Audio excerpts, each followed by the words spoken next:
Cet après-midi, les socialistes ont le sort du gouvernement entre leurs mains. Si le reste de la gauche, le RN et ses alliés votent la censure comme ils le promettent, il suffit d'une vingtaine de voix supplémentaires pour faire chuter Sébastien Lecornu. Le choix des socialistes fera pencher la balance et leur position est claire, la suspension de la réforme des retraites ou la censure. Il sait parfaitement ce qui est attendu par cette opposition, en l'occurrence le Parti socialiste. Oui, il faut suspendre la réforme des retraites jusqu'à l'élection présidentielle. En position de faiseur de roi, le PS demande d'autres garanties sur la fiscalité et l'usage du 49.3. Mais de son côté, le RN fustige la stratégie des socialistes et appelle à une censure immédiate. Les socialistes dans notre pays sont prêts à se corrompre et sont prêts en tout cas à se faire acheter. Je ne sais pas pourquoi, d'ailleurs peut-être pour quelques subventions aux élections municipales. Face à la menace d'une chute précipitée, Sébastien Lecornu a fait passer hier son mot d'ordre au ministre. Dans un moment qui, on le sait, est difficile et au fond, dont notre seul objectif et seule mission est évidemment de surpasser, de dépasser cette crise politique. C'est à partir de 15h aujourd'hui que la survie du gouvernement se joue, à la tribune de l'Assemblée nationale. Le Premier ministre y prononce son discours de politique générale et le PS pourrait décider de déposer sa propre motion dans la foulée si ses revendications ne sont pas respectées. Et on va en parler avec nos éditorialistes politiques. Bonjour Françoise Degois. Bonjour Oriane. Merci d'être là. Ça va et vous? Parfaitement en forme pour la The D-Day. Ah, avec Hubert Couturier. Bonjour Hubert. Bonjour. Merci également d'être là, directeur de l'information du Télégramme. The D-Day, le jour J pour Sébastien Lecornu, Françoise Degois. Est-ce qu'il peut, cet après-midi, encore éviter la censure? Je pense, oui. Je pense qu'il peut éviter la censure s'il prononce un mot magique. Le mot magique, c'est le mot suspension. Et c'est pas un caprice, je pense, de la gauche. Écoutez, moi, j'écoute Olivier Faure, j'écoute dans une moindre mesure peut-être, mais Boris Vallaud, j'entends les arguments, c'est-à-dire la suspension de la réforme des retraites et se départir du 49.3, c'est véritablement, j'ai presque envie de dire, c'est le tarif minimum syndical. C'est-à-dire que, mais c'est pas une suspension comme je commence à entendre la sémantique, la suspension jusqu'à la présidentielle. Bon, ça veut dire, c'est le fameux décalage proposé par Emmanuel Macron. C'était une sorte d'artifice de langage. Donc, les socialistes, vous savez, la droite regarde toujours la gauche de façon méprisante en se disant, ils pensent toujours que la gauche, vous savez, c'est un rassemblement de joueurs avec des bonnets de laine, des flûtes de pan et des casquettes qui mangent de la graine. Mais non, mais je vous dis juste, caricature, mais genre, personne ne sait lire un budget là-dedans, personne n'a fait normal, personne n'a fait X min X. Comment est cette espèce de caricature générale? Après les amis chez la lampe à huile, on a Françoise Degois et les mangeurs de graines. Mais parce que c'est la vérité, si vous voulez, il y a toujours ce mépris de la droite qui dit les socialistes, vous ne savez pas, vous savez faire que des ZAD, en gros. Non, excusez-moi, regardez, ça fait 8 ans que la gauche gère pas, regardez l'état du pays, regardez avec Sarkozy. Donc, je reviens à la chose. Bon, mais donc, il peut éviter la censure. Il peut Parce éviter, que vous il peut éviter la censure. Vous connaissez bien le Parti socialiste. Est-ce que s'il prononce le mot suspension, oui, il est sûr d'avoir le nombre de députés nécessaires? Pas n'importe quel mot suspension. Ça peut pas être je suspendrai un jour sur la corde à linge dans 4 ans. Vous voyez ce que je veux dire? C'est la suspension sine die et surtout l'autorisation de remettre la réforme dans le débat parlementaire au moment du PLFSS, c'est-à-dire du budget de la Sécu. Du budget de la Sécu.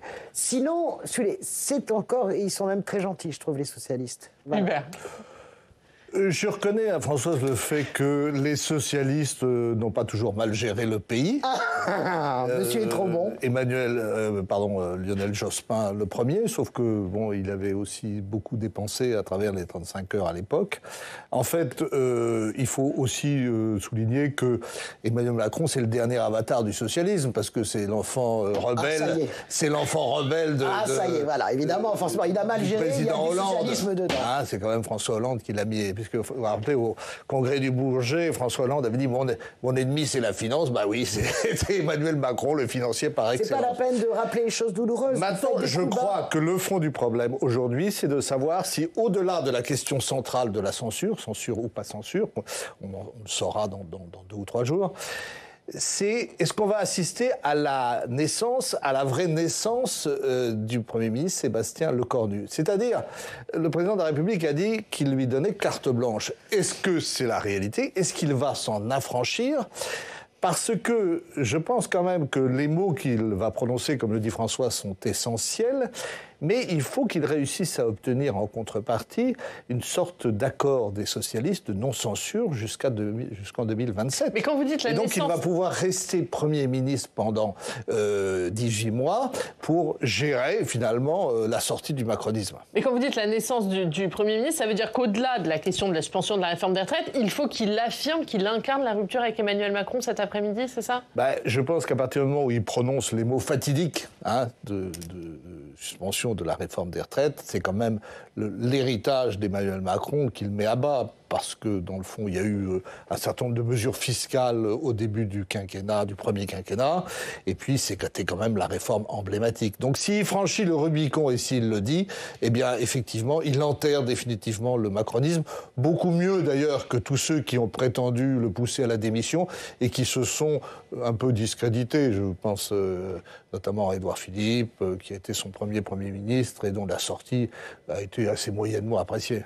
Oui, je suis assez d'accord, mais est-ce qu'on ne peut pas envisager, même si ça n'est pas officiel, que cette sortie-là, ce mot-là, soit aussi en accord, même contraint et forcé, avec Emmanuel Macron ? Emmanuel Macron, il fait quand même de la politique. Il a quand même réussi ce que personne n'a réussi, une réélection sur 2 quinquennats. Après, on juge que c'est assez catastrophique, ce qui est mon cas, mais n'empêche que cette chose-là, il l'a réussi. Donc ça veut dire qu'il sait regarder politiquement les choses.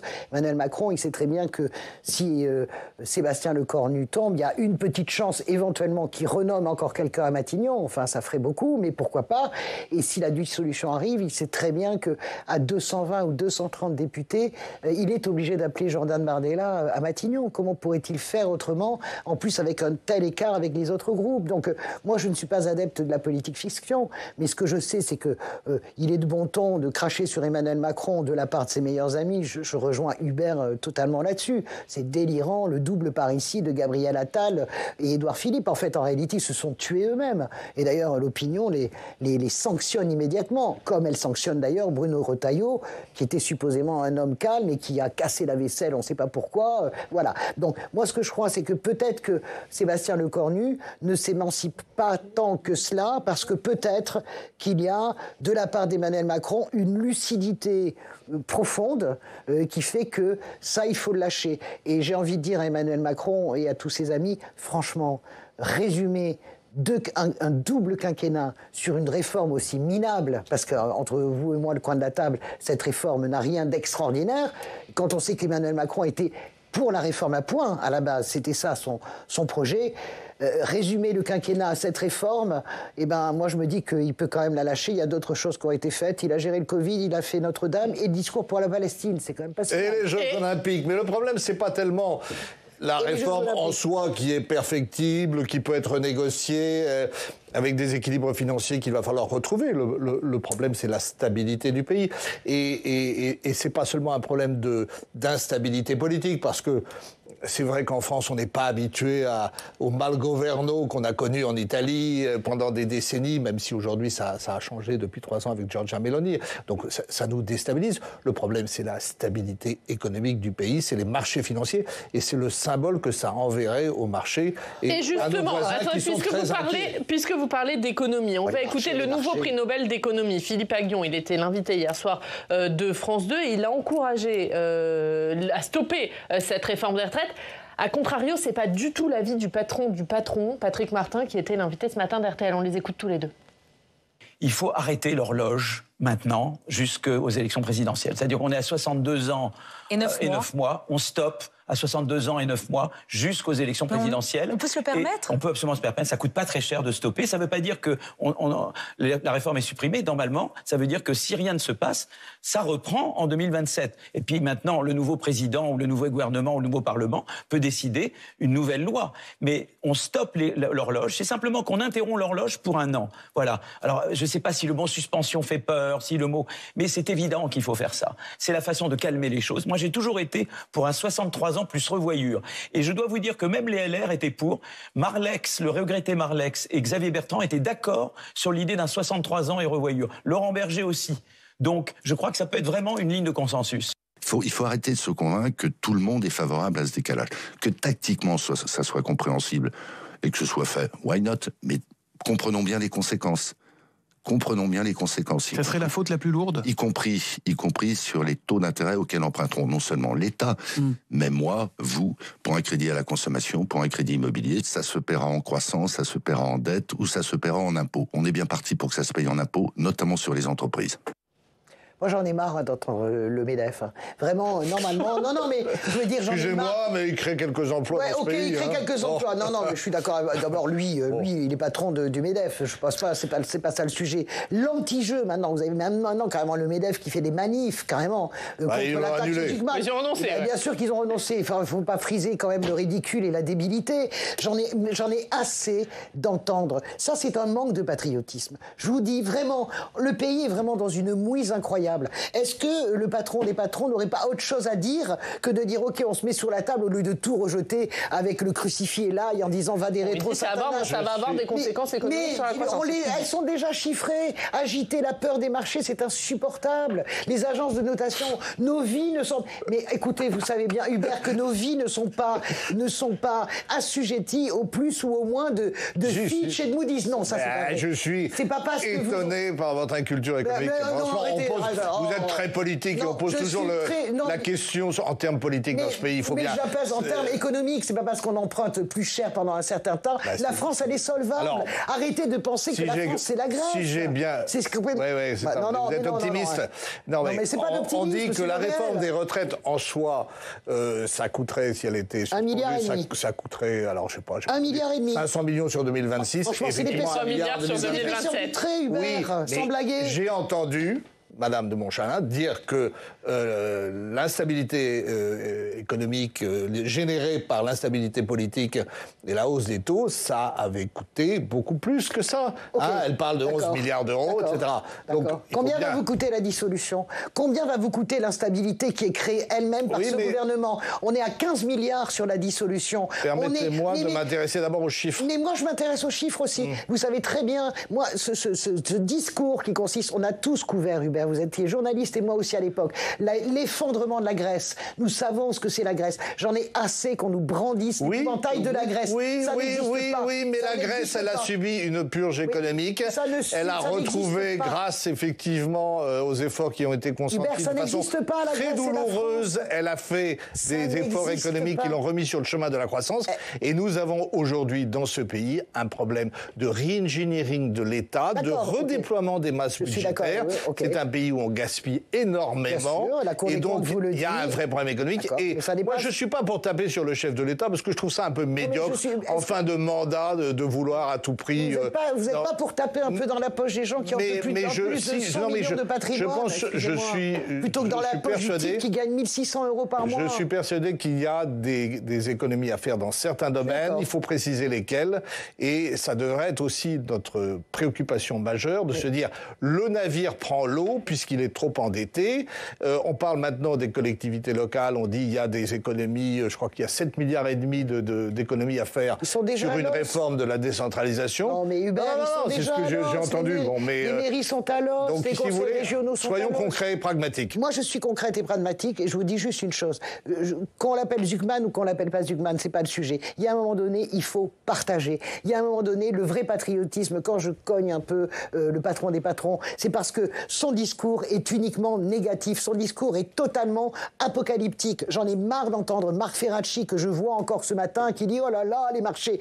Écoutez, ça fait 8 ans que les marchés... Et l'inquiétude de nos voisins européens, ça vous paraît... L'inquiétude de nos voisins européens... L'inquiétude de l'Allemagne, tout ça, ça vous paraît dérisoire? On ne peut pas être inquiet pour l'Allemagne. L'Allemagne, pour la première fois, Volkswagen ferme des usines en Allemagne. Donc, vous pensez que nous, on ne pourrait pas être inquiets? Ils ont la moitié de notre déficit. Écoutez, c'est pas... Ils ont encore quelques marges de manœuvre. D'accord, nous aussi, nous avons la marge de manœuvre.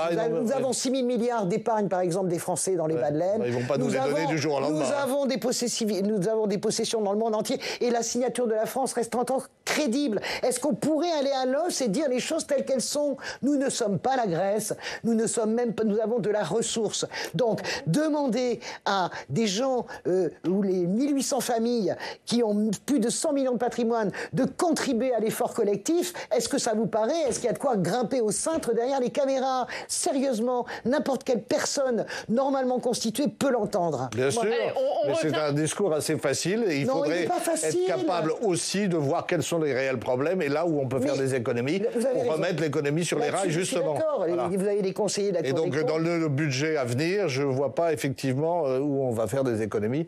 C'est plutôt mal parti par rapport à ce qu'avait prévu l'ancien Premier ministre François Bayrou. C'est très bien, mais c'est très bien. Censure ou pas censure, le Rassemblement national a acté que quoi que dise cet après-midi Sébastien Lecornu, il censurait et il cible également le Parti socialiste. On écoute le premier vice-président du parti, Louis Alliot, il était ce matin sur France 2. On remarquera une fois de plus la manœuvre des socialistes avec le gouvernement sortant, comme ils l'avaient fait d'ailleurs auparavant, en négociant une suspension qui ne veut rien dire, qui ne veut strictement rien dire dans les faits, et qui va très certainement pénaliser la politique d'ensemble, puisque si vous faites cette suspension-là, ça veut dire que le Parti socialiste a obtenu d'autres avantages, et on verra bien lesquels, et très certainement, ça voudra dire moins de sécurité, moins de politique sur l'immigration. Voilà, ils sont embêtés, le RN, hein. Ils sont très embêtés. Voyez, en tout cas, ils ciblent le PS en disant ils sauvent Emmanuel Macron. Ils sont embêtés. Si, moi je pense qu'ils sont très ennuyés parce qu'ils veulent la dissolution. Évidemment, ils la veulent parce que ce seront les grands triomphateurs de la dissolution. Et ils sont très ennuyés parce que, effectivement, si la suspension de la réforme des retraites peut éviter cette censure-là et peut justement permettre la stabilisation même momentanée, je suis d'accord avec Hubert, il faut que ça soit un truc un peu dans le temps, et le vrai débat parlementaire qui s'engage sur l'ensemble du budget, eh bien le Rassemblement national est encore repoussé, c'est pas repoussé, c'est-à-dire qu'il est battu. Oui, mais il y a beaucoup de postures et de faux semblants dans cette affaire. À mon avis, le seul parti qui est vraiment embêté, ce sont les Républicains, puisqu'effectivement, sans accabler Bruno Retailleau, il a plutôt mal joué, il s'était constitué un capital de sympathie, il était sur une trajectoire présidentielle, et là, alors je ne sais pas si ce sont les manœuvres de Laurent Wauquiez ou simplement son impulsivité, le fait qu'il a hésité au moment de quitter le gouvernement, tout le monde lui disait qu'il fallait qu'il parte au moment de l'Algérie, puisqu'il avait été ravalé à un rang subalterne et que le dossier avait été refilé au Quai d'Orsay, il a hésité, et puis là, peut-être que tout d'un coup, il s'est dit, bon, allez, maintenant, je peux plus... Et ça s'est retourné contre lui, parce que les députés ne veulent pas être censurés. Mais le problème, à mon avis, pour le Rassemblement national, c'est que, et le PS, d'ailleurs, est dans une situation aussi assez confortable, c'est que le Rassemblement national, il engrange, et que finalement, il réclame la dissolution, et ça ne peut pas lui être reproché, parce que finalement, il dit, le président de la République est dans une impasse, on ne va pas nommer 6 premiers ministres d'affilée, donc c'est le cornu ou rien maintenant. Hein. Bon.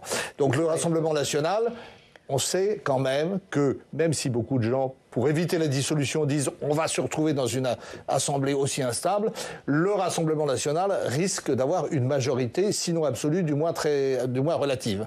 Et donc, pour éviter ça, on empêche la dissolution, qui peut être quand même, qui est une arme normale de gestion des impasses politiques.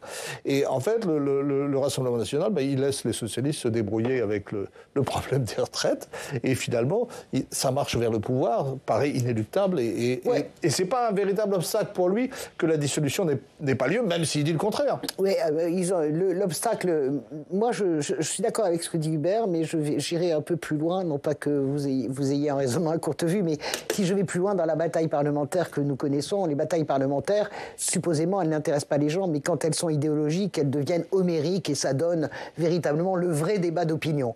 Vous savez, le Rassemblement national, j'aime bien entendre, c'est pas la girouette qui tourne, c'est le vent, j'aime entendre Louis Alliot faire vader rétro Satanas sur les retraites, ça va être très intéressant, ça serait très intéressant s'il n'y avait pas de censure et qu'on allait au bout du débat budgétaire 149.3. Ça va être très intéressant de voir le changement de pied du Rassemblement national supposément social sur la réforme des retraites. Ça va être très intéressant de voir la position du Rassemblement national supposément social sur la taxe Zuckman, avec un Jordan Bardella qui a complètement bifurqué, qui maintenant s'est vendu complètement au CAC 40 sans aucun problème. Ça va être intéressant, c'est pour ça que... Oui, mais vous avez complètement raison. Le programme économique du Rassemblement national est en train d'évoluer à une vitesse grand V. Ouais, de même qu'il a évolué sur le Brexit, sur la sortie de l'euro, etc.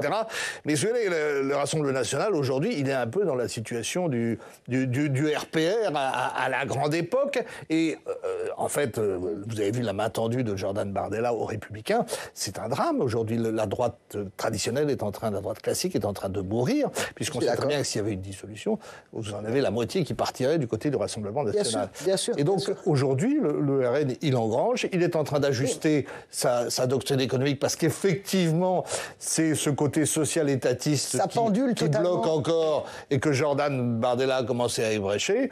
C'est pour ça que moi, je pense que c'est très important qu'il y ait le débat parlementaire. Parce que les débats parlementaires, si on est dans cette dimension-là, vont être des débats nationaux et idéologiques. Et je pense que, ça c'est mon point de vue, parce que je suis une éditorialiste engagée, tout le monde le sait à gauche, je pense que c'est très important, dans le débat parlementaire, de démasquer le Rassemblement national. Où est votre politique sociale? Non, mais c'est très... Mais vous pourrez toujours démasquer ce que vous voulez. Je pense pas à la marche Jacques Chirac lui-même a beaucoup évolué pendant sa carrière. Je ne pense pas à la marche triomphale du RN. Vous savez, on l'arrêtera. C'est pas une question de marche triomphale, c'est que vous avez beaucoup de gens qui disent aujourd'hui, il ne faut pas non plus se masquer les yeux. On ne les a pas essayés. Oui, d'accord. Ils n'ont pas exercé le pouvoir. Donc, alors, il n'y a pas encore une majorité, mais... nous verrons bien. La marée monte. Hein. Vous savez, la marée monte, je suis d'accord, le breton que vous êtes, j'adore, j'apprécie. Comme disait Karl Rove, qui était le mauvais Gémini George Bush, un génie de la com politique, qui disait la majorité, c'est 50% plus une voix. Et en réalité, pour le moment, les 50% plus une voix, Marine Le Pen ni Jordan Bardella n'y arrivent. Et comptez sur tout le monde pour qu'ils n'y arrivent jamais. Et on va écouter la gauche. Fabien Roussel, le patron du Parti communiste, qui lui pointe plutôt la responsabilité d'Emmanuel Macron. Il était ce matin sur TF1. Il le sait, Sébastien Lecornu, ce que nous demandons. Nous demandons l'abrogation de la réforme de retraite ou la suspension de la réforme de retraite. Une suspension réelle. Si nous n'avons pas ça et qu'il faut repasser par les urnes, par une dissolution de l'Assemblée nationale, allons-y. Il y a un tel ras-le-bol dans le pays que les Français, là, ils demandent la tête d'Emmanuel Macron sur des pics comme en 1789. C'est ça ce qu'on entend. Et donc, il faut passer par les urnes. Je préfère passer par les urnes que par les pics. Moi, je voudrais rester calme. J'aime bien le sens de la formule de Fabien Roussel, mais il ne faut pas non plus exagérer l'état du pays, de la haine. Vous avez tous les députés qui, pour justifier le fait qu'il faut censurer, vous expliquent que c'est la haine. Non, mais tout le monde met de l'huile sur le feu en ce moment. Tout le monde devrait descendre de l'échelle des perroquets. On se calme. On n'est pas dans une cour. J'ai l'impression de voir mais des débats malgré tout, il y a quand même une telle focalisation sur le chef de l'État que si ça ne passe pas cette semaine avec Sébastien Lecornu, ça va être difficile pour lui. La dissolution, c'est pour lui le seul moyen de retrouver de l'air. Je suis d'accord avec ce que vous dites. Je dis simplement que cette espèce de folie générale, je regardais l'autre soir les plateaux pour commenter, remarquez, j'étais le lendemain aussi en plateau, pour commenter l'ensemble du gouvernement. Enfin, c'était vraiment des trucs de post-adolescents, quoi. Arrêtez-vous, tout le monde redescend. Parce qu'on est dans notre bocal, là, vous pensez qu'on est la France normale, là, non, pas du tout, on n'est pas là. On est dans notre bocal, mais les Français qui regardent ça, ils disent, mais vous nous cassez les oreilles, en fait, en réalité. Le Fabien Roussel, la tête au bout d'une pique, mais enfin, c'est pas sérieux. Il y a toujours eu, d'ailleurs, depuis que nous faisons la politique... L'inconscient révolutionnaire. Oui, il y a toujours là. Moi, j'ai vu Mitterrand pendu dans des manifs, j'ai vu Sarkozy avec sa marionnette, j'ai vu Hollande, n'en parlons pas, enfin... Tout va bien. Arrêtons de paniquer. Non, voilà. La France est éternelle et s'en sortira toujours. Mais je le pense vraiment, moi. Pardonnez-moi de vous le dire, je le pense vraiment. Je pense que les ressorts de ce pays sont bien plus puissants que les agitations de plateau. Et je pense que déjà, en plus, les Français sont moins débiles et sont plus intelligents que les gens qui les gouvernent ou prétendent les gouverner. Ils sont pragmatiques. Tout le monde voit les postures. Moi, je veux bien, parce que Fabien Roussel, il fait son cinéma. Non, mais il pèse pas, Fabien Roussel. Il fait son cinéma comme Marine Tondelier. Nous censurons. Ok, j'attends de voir, tiens, cet après-midi, si Sébastien Lecornu annonce la suspension pure et simple de la réforme des retraites. Comment Marine Tondelier va faire son rétropédalage pour expliquer que à son électorat, que le truc pour lequel la gauche se bat depuis 2 ans avec des millions de gens dans la rue, la gauche l'obtient avec Lecornu et que finalement, on censure, on se tire une balle dans le pied. Vous comprenez ce que je veux dire ? Je pense que ce qui est sanctionné toujours en politique, Hubert et Oriane, moi, c'est ma conviction depuis que je... La cohérence. Voilà. C'est la cohérence. De toute façon, la balle est dans le camp, clairement, des socialistes aujourd'hui. C'est eux qui sont... Non, dans le camp de Sébastien Lecornu, il faut juste qu'ils disent le mot magique. S'il ne le dit pas, c'est ciao. Et qu'ils s'affranchissent donc du chef de l'État. Oui. Et on suivra ça à 15h. sur notre antenne. On va suivre en direct le discours de politique générale de Sébastien Lecornu. On termine par l'histoire du jour. Alors, c'est un tout autre sujet. Un peu de légèreté. On redescend de l'échelle des perroquets, Françoise. C'est bientôt Noël. Moi-même, je suis montée ce matin. Bon, excusez-moi. C'est bientôt Noël ou presque. Mais les préparatifs ont déjà commencé, notamment à Aubagne, la capitale des santons. Bravo, Françoise. Et des 13 desserts de Noël. Alors, Philippe Rich, il est santonnier dans la ville des Bouches-du-Rhône. Il a voulu rendre hommage à l'acteur Michel Blanc, qui est décédé il y a un an. Il a donc créé un santon à son effigie. On va le regarder. Génial. Et c'est Jean-Claude Duss, évidemment, dans les bronzés fonds du ski. Alors, tout y est, vous le voyez, dans ce santon provençal, façonné et peint à la main, je précise. L'anorak, la combi orange, le fameux planté de bâton, les lunettes de ski. L'étoile des neiges. La totale. Un santon de 7 cm en argile, 300 exemplaires qui seront mis en vente dès dimanche à l'atelier des santons Flore à Aubagne. 17 € le santon. Si jamais vous voulez vous le procurer. La formule de Jean-Claude Duss peut tout à fait s'appliquer à la politique française. Sur un malentendu, ça peut marcher. Très bon. On est dans les postures. Attendez, j'ai un truc pour vous, Françoise. On ferait pas un petit santon de Lecornu, là, déjà, d'ores et déjà? Alors, il n'y a pas encore le cornu, mais il y a un autre santon qui est prêt. C'est le santon pour les fans de l'OM, Françoise. Non. Le santon Jean-Pierre Papin. Oui, mais c'est on prendra le santon Jean-Pierre Papin, oui, je prends le qui a donné son accord pour être santonisé, je le précise. Basile Boli, plutôt, non? Ils ont fait Jean-Pierre Papin, mais c'est sympa aussi, Jean-Pierre Papin. Bien sûr. Merci beaucoup. Merci à tous les deux. Merci Hubert, merci Françoise. Merci à tous de nous avoir suivis. On se retrouve demain. Très bonne journée.